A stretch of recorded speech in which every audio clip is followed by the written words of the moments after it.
Mathilda Moutoussamy, je suis accompagnante et formatrice en énergétique.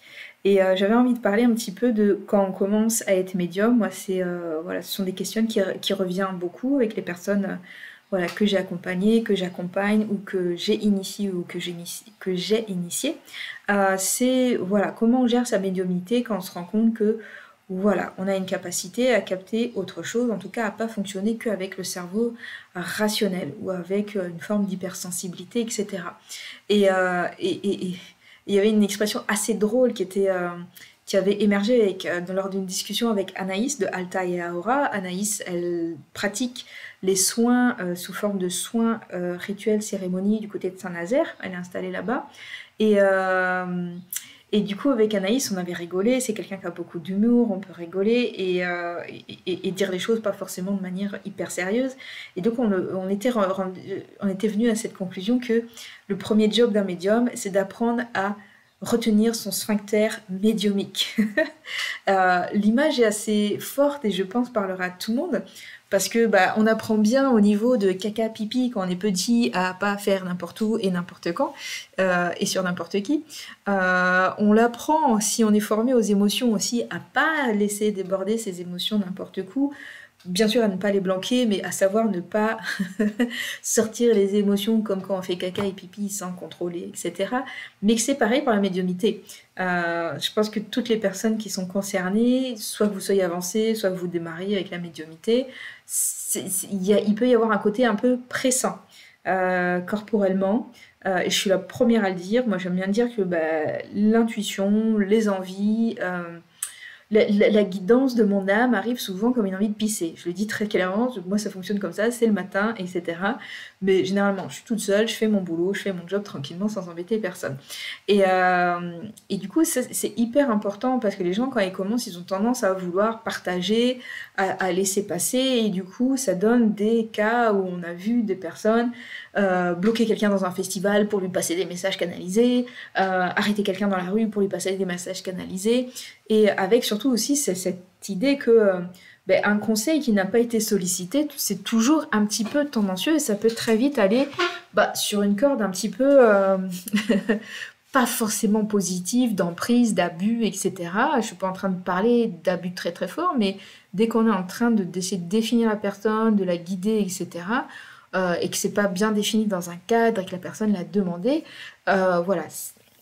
Pour me parler de manière très imagée, ça peut être la porte ouverte à toutes les fenêtres. Voilà, il faut faire attention. Donc, tout ça pour dire que le premier job d'un médium, j'ai envie de dire, c'est d'apprendre à se taire. Derrière, il y a toute la thématique de si vous avez des informations médiumiques, sans que la personne les demande, est-ce qu'il est juste de transmettre ces informations-là? Est-ce qu'il est juste que vous ayez ces informations-là? Voilà, il peut y avoir des situations très très embêtantes. Est-ce que c'est intéressant de savoir que votre patron, il trompe sa femme? Qu'est-ce que ça vous apporte, vous, dans votre quotidien, etc.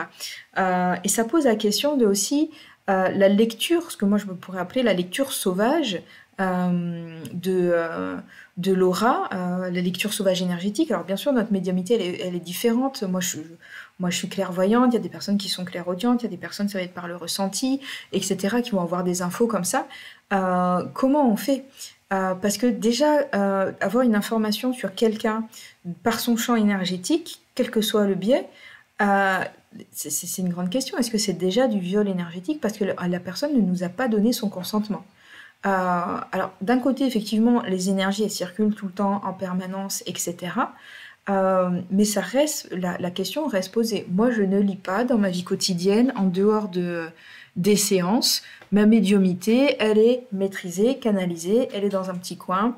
Elle me sert de signal d'alarme ou personnellement pour me protéger ou dans mes réflexions personnelles, mais elle ne me sert pas à lire. Je suis clairvoyante, je ne lis pas les corps énergétiques des gens en dehors d'une séance qui a été payée, y compris quand quelqu'un prend contact avec moi pour réserver une séance, je vais lui dire que ça sera réservé au moment où il y a la séance. Voilà, parce que j'ai appris à fonctionner comme ça. Et pour moi, d'un point de vue juste pratique, c'est très très embêtant d'avoir des informations que je n'ai pas demandé à avoir, en fait. Euh, voilà, ça peut être effectivement utile Donc moi, pour me protéger, en termes de discernement, etc. C'est parce que aussi ça rompt la notion de la rencontre et de la relation avec la personne, si on va comme ça. Voilà, je vous le présente tel que c'est dans mon état d'esprit à l'heure actuelle. Peut-être que je vais évoluer, mais voilà, c'est là où j'en suis en tout cas dans ma réflexion et dans ma manière de transmettre ça. À quel moment on s'autorise à lire les corps énergétiques d'une personne, euh, voilà, sans son autorisation? Quelle est la question du consentement? Quelle est la question du viol énergétique? Quelle est la question de donner un conseil sans que ça soit sollicité? Voilà. Et moi, j'en suis avec cette idée-là que bah, le premier job, quand on est clairvoyant, quand on est médiumnique, quand on est passeur d'âme, quand on est clairaudient, c'est d'apprendre à se taire. C'est pas d'apprendre à se taire pour ne pas dire les choses, pour bloquer les choses. C'est d'apprendre à pas être influencé énergétiquement en permanence par les champs extérieurs. Parce que aussi, ça emmène une saturation. Hein. Sinon, pour vivre votre vie, c'est un petit peu compliqué si vous avez des informations sur tout le monde en permanence. C'est quand même vachement mieux d'être juste dans votre énergie et d'avancer dans le monde tranquillement, etc. Et donc, voilà. Comment vous pouvez gérer? Et ça s'apprend. Ça s'apprend. Comment j'apprends à gérer ça, à que ça soit stable, euh, voilà, d'être en maîtrise, sans être dans le contrôle. Il y a des distinctions par rapport à ça. Et oui, je laisse l'information venir à moi quand c'est OK pour toutes les parties qui sont concernées par l'information. Voilà. Ça reste en termes de questionnement, mais voilà, je pense que l'image, cette métaphore-là de maîtriser son sphincter énergétique, apprendre à se taire, apprendre à maîtriser, pas dans le sens de se taire, il faut pas en parler et il faut rien dire, il faut pas dire qu'on est médium, il faut pas se positionner comme ça, mais surtout en termes de sécuriser les autres, de que les autres sachent que vous n'allez pas avoir d'informations à leur insu aussi dans votre vie quotidienne. Ça peut être très embêtant aussi pour les gens. Ça repositionne aussi la relation humaine, tout simplement. On apprend à se connaître, on apprend à communiquer, etc.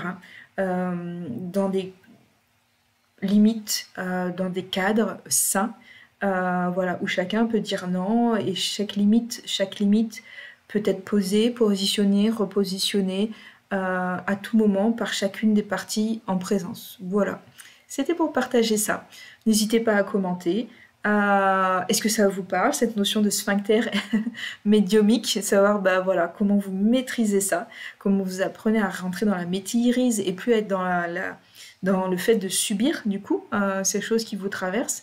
Comment ça peut devenir juste un truc cool à un moment donné, que voilà, c'est juste un outil, une compétence que vous avez en plus par rapport aux autres compétences que vous avez voilà, acquis au cours de votre vie. Voilà, à bientôt!